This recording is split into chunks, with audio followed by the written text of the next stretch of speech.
The doctor's words landed like a warm breeze after a storm.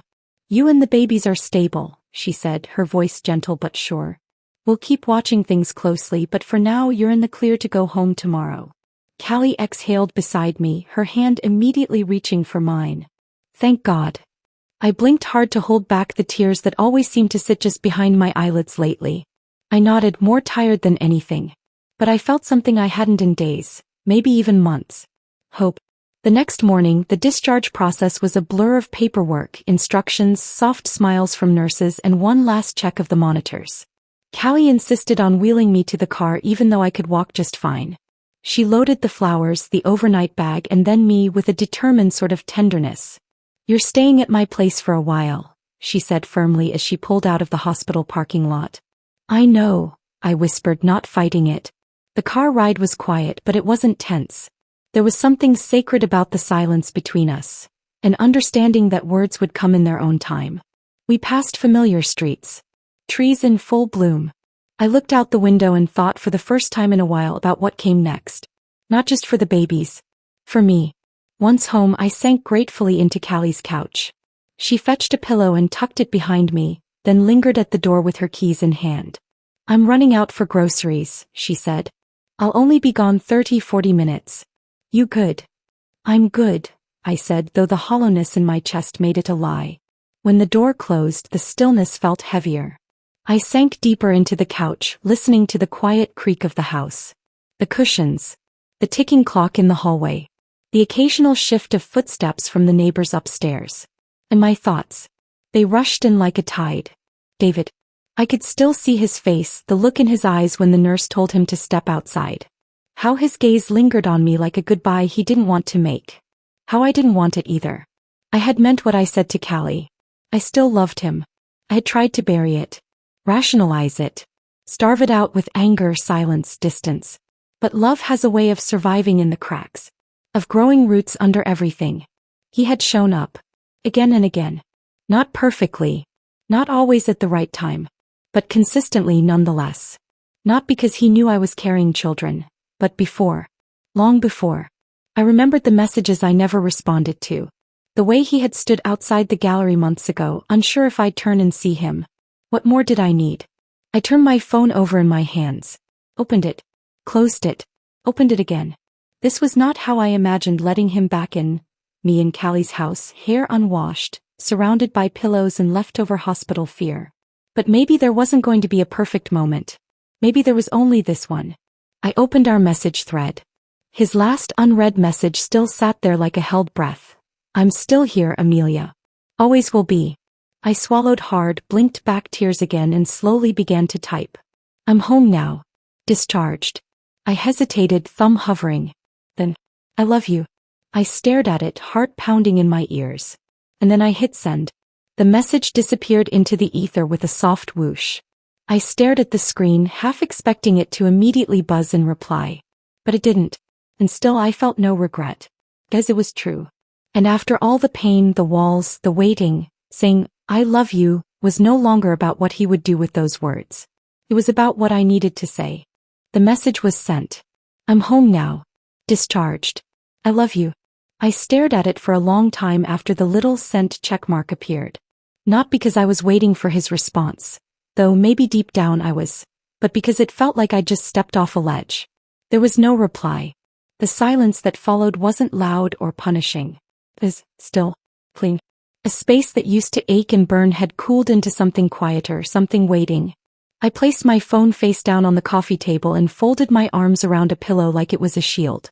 I tried to distract myself, took small sips of water, rearranged the blanket over my lap, picked at invisible lint, but my mind wouldn't quiet.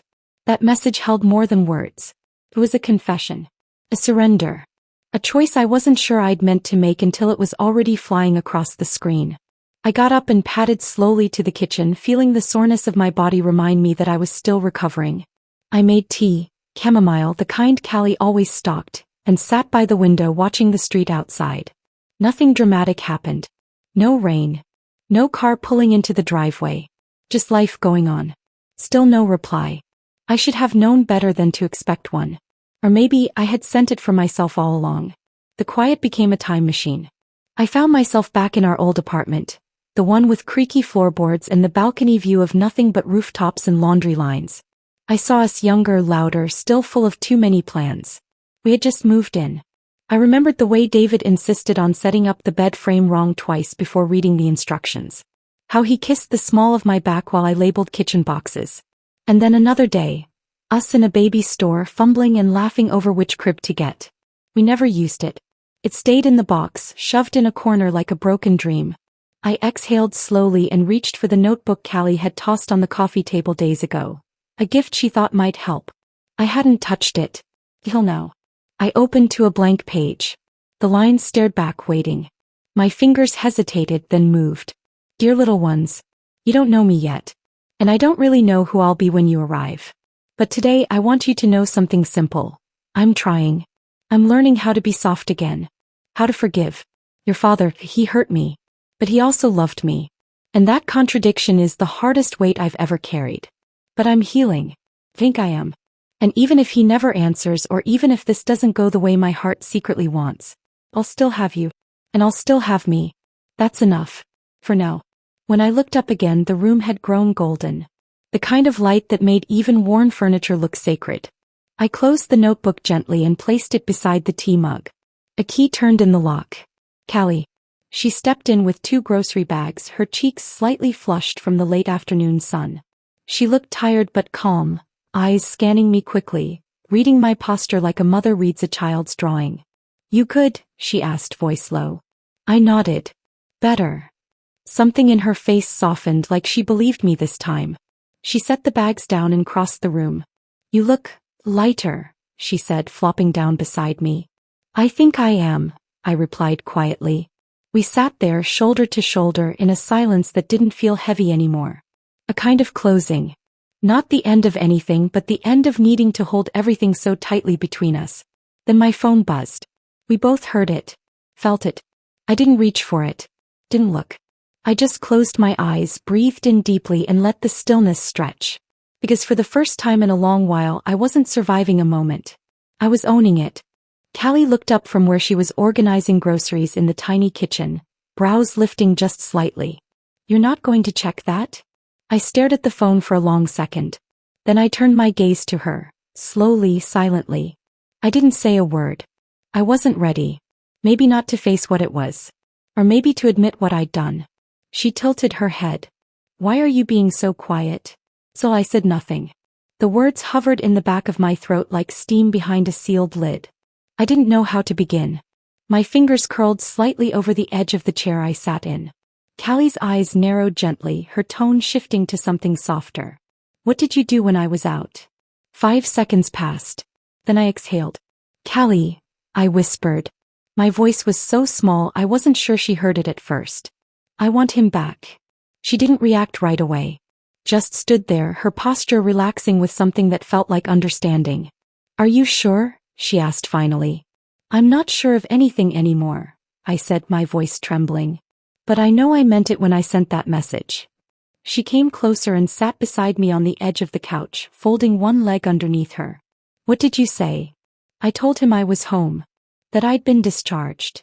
I swallowed, heat crawling up my neck. And that I love him. Her lips parted slightly. Wow. I smiled faintly, nervously. I know. He placed a hand on my arm, grounding me. Do you regret it?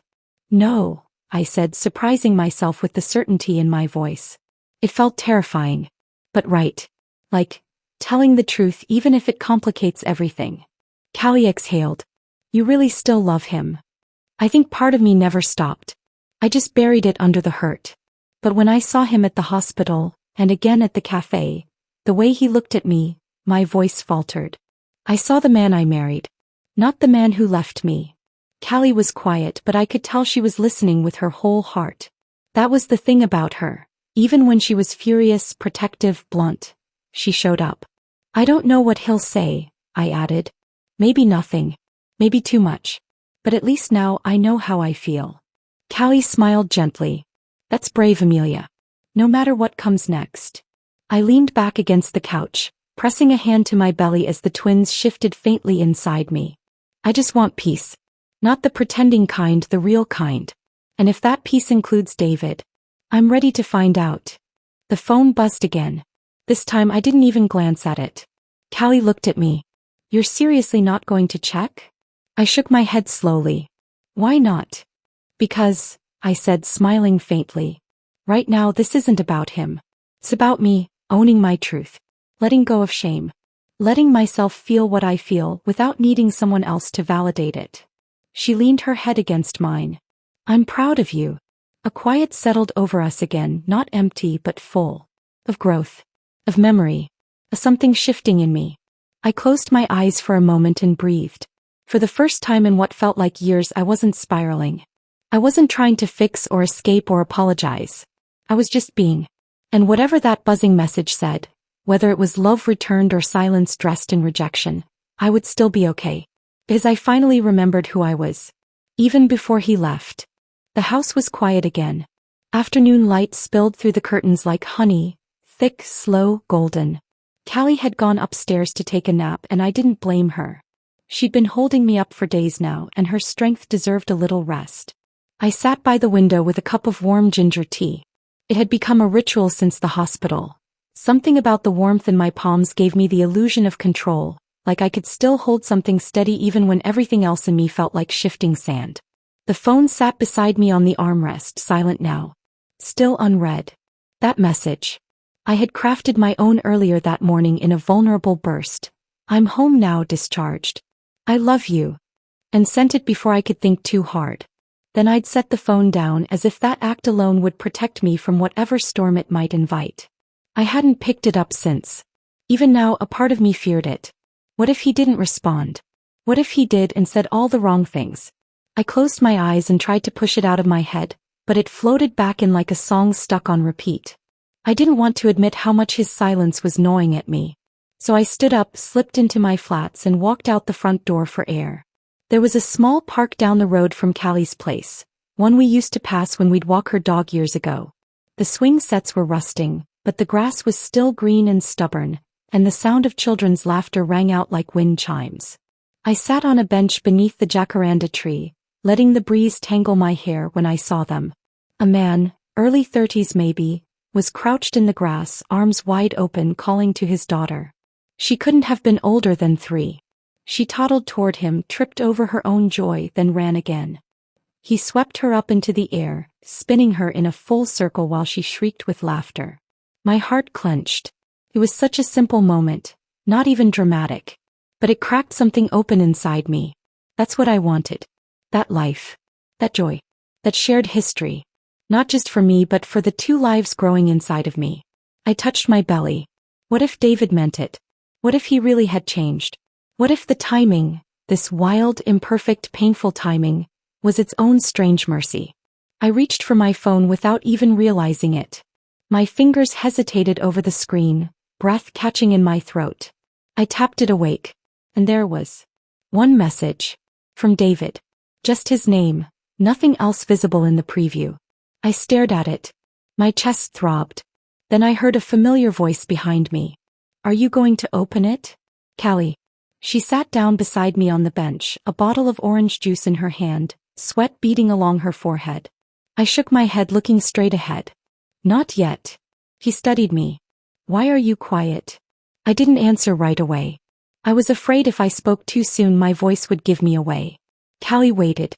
Then gently, I don't see anything wrong in what you told him, did you? I told him I'm home. And that I love him. She didn't say anything right away. Just reached over and placed her hand over mine, grounding me. Then let's see what he said. When you're ready. I looked back down at the phone. The name still sat there like a door waiting to be opened. And this time I tapped. I opened it. The message opened like a door I wasn't sure I was ready to walk through. But once I read it there was no going back. I love you too, Amelia. I've loved you through every mistake, every mile, every stupid choice I made. I never stopped. I want to start over. With you. I want to raise our babies together. If you let me, I'll spend the rest of my life trying to make it right. I didn't realize I was crying until my vision blurred too much to finish reading. I pressed the phone to my chest like I needed it to sink into my skin, like maybe if I held it tightly enough, all of those words would mend something broken inside me. Callie shifted beside me on the bench, sensing something had shifted. What did he say? She asked softly. I could barely find my voice. He said he loves me. That he wants to raise the babies with me. That he wants to make it right. The look on Callie's face changed instantly. Something warm, something like relief mixed with pride. She reached over and wiped a tear from my cheek with her thumb. Well, she said, what are you waiting for? Call him. I hesitated. Amelia, she whispered, you love him. And he just told you he wants everything you've been praying for. Don't let fear answer the phone for you. I nodded. My hands trembled as I unlocked the phone again, pulled up his number and pressed the call button. The ringing felt endless, each second stretching like elastic pulled to its limit. Then his voice. Hello. I swallowed. It's me, I said. Silence on the other end but not empty. I'm at the park, I continued, barely able to keep my voice steady. The one near Callie's. I'll be there in 5, he said. And just like that, the line went dead but my heart came alive. We stayed on the bench, watching the curve of the road with quiet anticipation. The sun was beginning to set behind the trees, softening everything it touched in golden light. 5 minutes. Maybe 6. Then we saw it. His car pulled up slowly and parked by the curb. He stepped out, looking exactly like I remembered and somehow different all at once. Like the man I loved, only weathered by regret and reshaped by longing. He spotted us instantly. And then he started walking. Not rushed. Not hesitant. Determined. He didn't glance around. Didn't blink. Just walked straight toward me like he was afraid I might vanish if he lost sight of me. He stopped just a few steps away. His eyes met mine. Full of apology, yes, but also full of something deeper. Hope. I stood. I didn't wait. I didn't need words. I walked straight into his arms. The world blurred as I wrapped myself around him, clutching the back of his shirt, breathing him in like I'd been holding my breath for years. He held me like something precious. Something almost lost.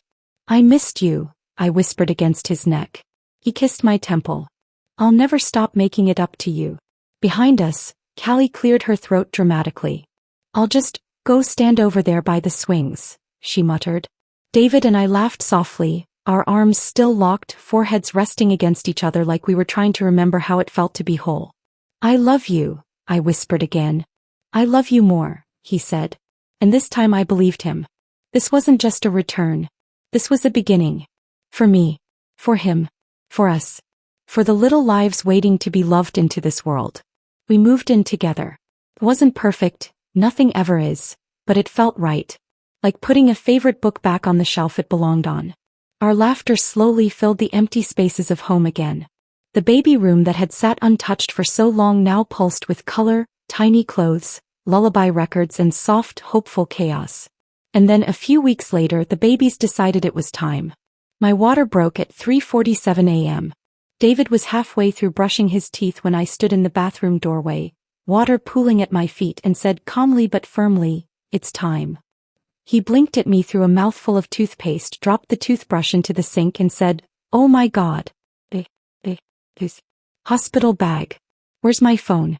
Are you okay? Are we okay?" I laughed through the cramping. "You're panicking. I'm the one about to push out 2 humans." We made it to the hospital with minutes to spare.